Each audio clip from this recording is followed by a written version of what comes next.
You're listening to Good Mornings with Dahlia Kurtz on Canada Talks, Sirius XM 167. Good mornings. Sunday. We turn back the clocks an hour, and so begins the most depressing quarter of the year for me.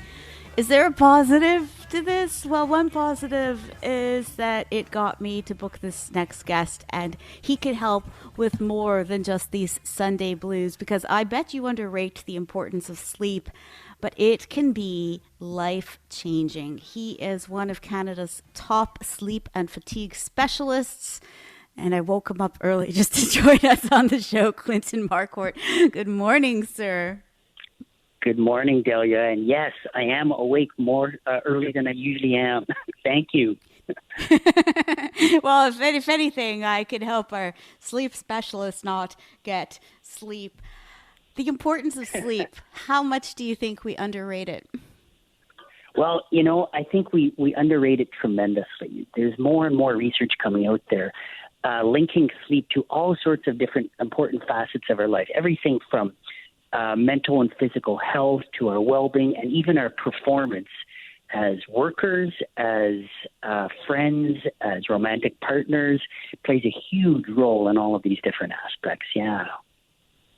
Can we, as I watch my dog sleep through practically everything, is there something, I seriously wonder this, is there something that we can learn from dogs' ability to sleep so much? It's funny you should ask that, because I often look at my dogs and even my cat and I go, we should be living more like them. And one of the things that they do is they chill out, they relax, right? So if we could learn to take some time at the end of the day, relax, forget about the world, forget about all our troubles, that would help us probably get better sleep. You're sort of shaking off the stress of the day, preparing your mind and body for sleep. That's one of the biggest lessons, I think. It's just, chill out, be like your pets. Well, it's funny because we talk about this whole sleep routine that you should go through, but I will watch my dog with the concierge downstairs get all riled up before we come up to go to bed. He runs into the place, jumps up on the bed with all of the energy and might in the world, and immediately falls asleep. There's no sleep routine. Yeah. He just goes from 100 to 0 in a second. Yeah, you're quite right. But think about the way they live life, right? They don't stress over work. They don't stress over relationships. If something stresses them out, it's for a couple of minutes and they've forgotten it. So if we could, sort of learn to shake that stress off before bed would be great. But if we could shake it off throughout the whole day, we could probably sleep a lot better. Stress is really the enemy of sleep. So when we talk about sleep versus quality of sleep, because my Fitbit says that I got this much REM, this much light sleep, this much deep sleep, probably prone to error, I'm sure. But when we talk about quality of sleep versus sleep, what are you looking for a good quality of sleep? Yeah, so quality sleep is really important. I'm sure people listening in, and perhaps even you, Dahlia, have slept for a decent amount of time, not even recalled an awakening or a disruption, but you feel terrible the next day. You're slow, you're groggy, you're cranky. And one of these reasons is you haven't balanced the quality with the quantity. So when we're talking about quality of sleep, we're looking at obtaining the right distribution of the 4 different sleep stages. So you mentioned a Fitbit. We'll often talk about deep sleep and REM sleep. Those are sort of 2 distinctions. But there's actually 4 different stages of sleep, and they call them very boring names, stage 1, 2, 3, and REM sleep. And you need the right amounts of both sleep. So what tends to get in the way of that is something that we call nocturnal arousals. Now, these are not like fun nocturnal arousals. These are bad ones. These are little brainwave changes that bump you from a deeper stage of sleep into a lighter stage of sleep. And every time you have that little brainwave arousal, the distribution of sleep stages is changed. Means you might not get enough deep sleep. You might not get enough REM sleep. You might be getting too much stage 1, too much stage 2. And without that perfect balance, you'll feel crummy. You'll feel fatigued. You'll end up getting sick more often. You'll have more long-term illnesses, etc. So it's really important to balance the quality with the quantity. Yeah.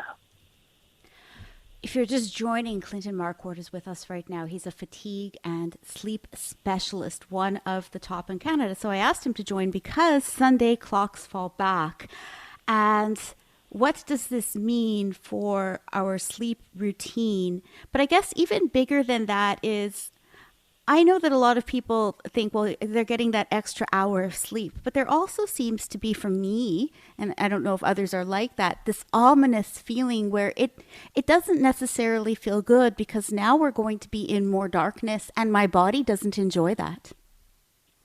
You're quite right. Light is intrinsically linked to sleep, well-being, depression. It's really, really important. But the thing with changing to standard time is it will give us a bit more light eventually in the morning, which is what we need. This is the most important light exposure of the day is the morning light. So yes, you're right. It gets darker earlier. It's no fun to be in that darkness.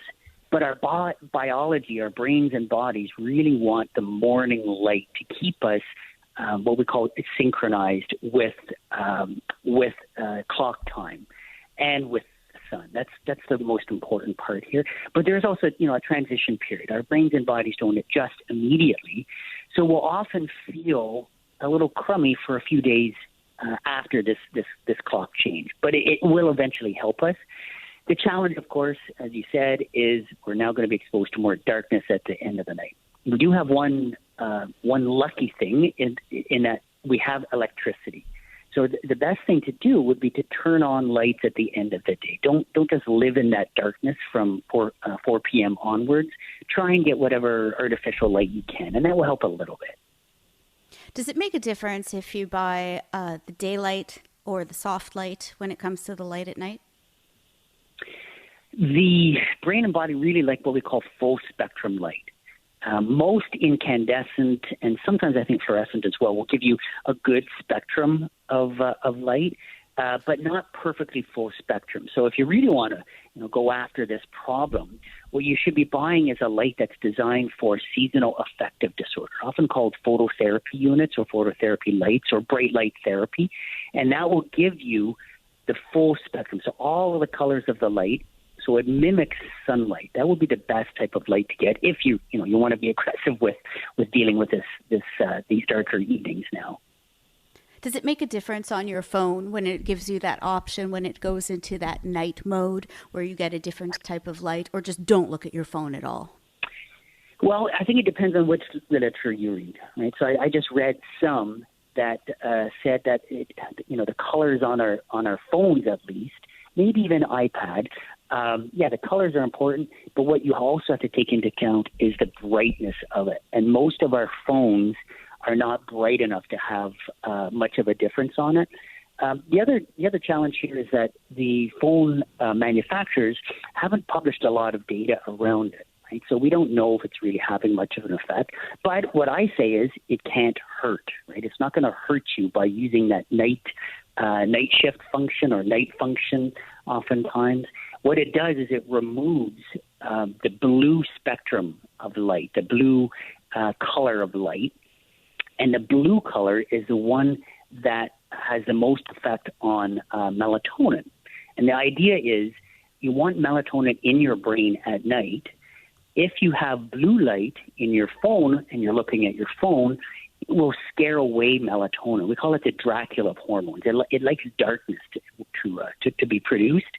So if you take that blue light away, you allow melatonin to be produced in your brain at night when you actually need it. That's the logic behind it. Mm-hmm.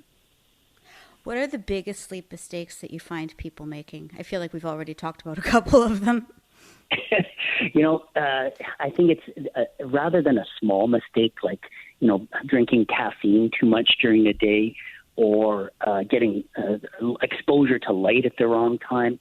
I think that really the biggest mistake here is people not prioritizing their sleep, not taking it seriously, thinking that sleep is just a waste of time. I've heard that lots. You've probably heard the saying or seen it listed or in comics, I'll get enough sleep when I die. Well, you know what?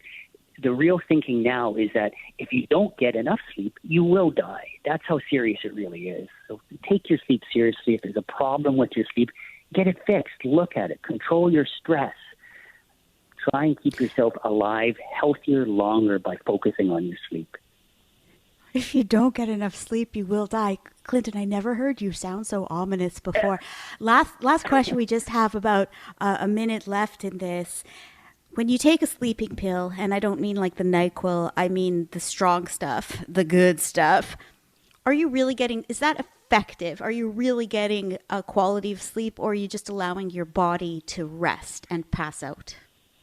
Yeah, good question. This is where sleep gets really interesting, in that you're kind of tricking your brain into thinking you're getting a better sleep.